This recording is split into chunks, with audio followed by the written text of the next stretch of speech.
तमिलनाडु की राजनीति में एक ऐसा भूचाल सा आ गया है जिसने दशकों पुराने समीकरणों को रातों रात बदल कर रख दिया है।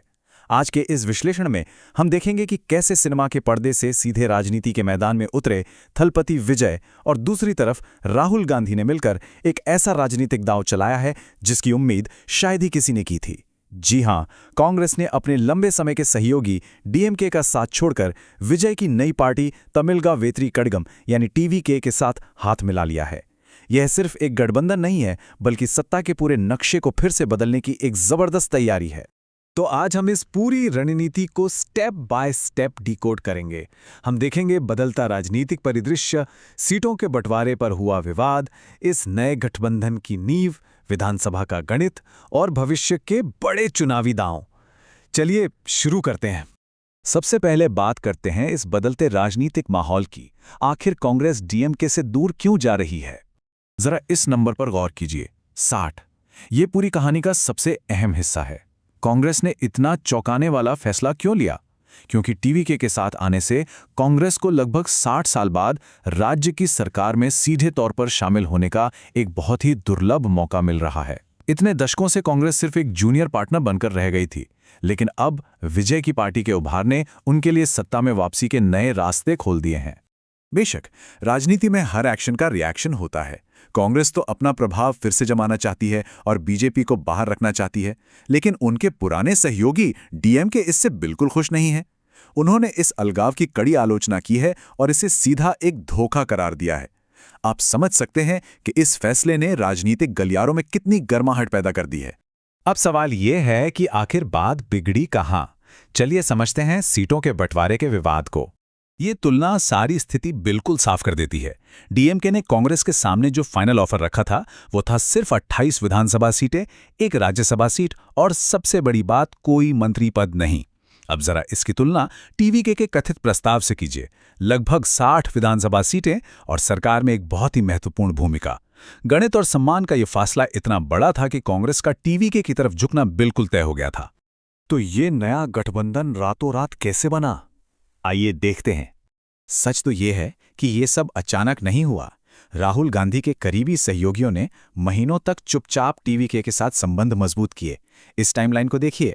चुनाव प्रचार के दौरान राहुल गांधी मंच पर स्टालिन के साथ दिखने से बचते नजर आए।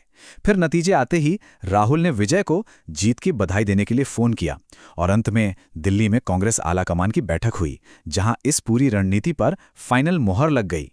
हालांकि ये दोस्ती बिना किसी शर्त के नहीं हुई है। कांग्रेस ने यह बिल्कुल साफ कर दिया है कि टीवीके को उन सांप्रदायिक ताकतों से दूर रहना होगा जो संविधान में विश्वास नहीं रखती हैं। यानी राजनीतिक फायदे अपनी जगह हैं, लेकिन वैचारिक सीमाएं भी स्पष्ट रूप से तय कर दी गई हैं। एक और दिलचस्प बात जो इस गठबंधन को मजबूत बनाती है वो है इनकी सांस्कृतिक और राजनैतिक समानता। टीवीके के मुख्यालय में कांग्रेस के बेहद सम्मानित दिग्गज नेता के कामराज की मूर्ति लगी हुई है।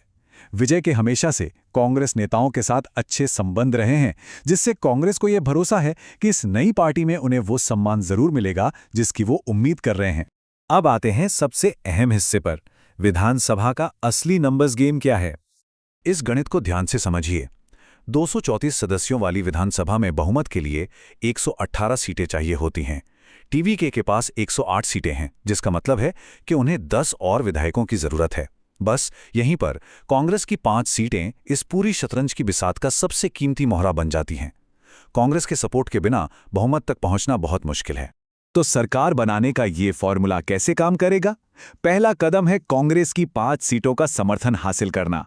इसके बदले में कांग्रेस को 2 मंत्री पद मिलने की पूरी संभावना है, जो उनके लिए एक बड़ी बात है। इसके बाद बहुमत के लिए सिर्फ 5 और विधायकों की जरूरत होगी। माहौल इतना जबरदस्त है कि चर्चा ये भी है कि राहुल गांधी खुद विजय के शपथ ग्रहण समारोह में शामिल हो सकते हैं। आखिर में आइए देखते हैं कि इस पूरी घटना का आगे क्या असर होगा। भविष्य के चुनावी दांव क्या हैं?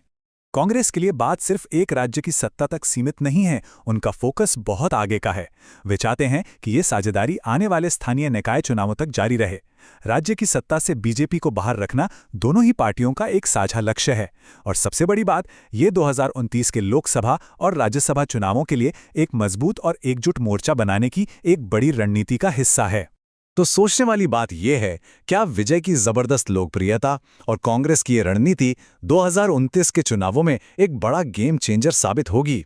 क्या ये क्षेत्रीय साझेदारी राष्ट्रीय राजनीति का नक्शा बदल पाएगी? ये कुछ ऐसे सवाल हैं जिन पर हर किसी की नजर बनी रहेगी। फिलहाल के लिए राजनीति की इस बिसात पर चला गया ये दाव यकीनन एक मास्टर स्ट्रोक लग रहा है।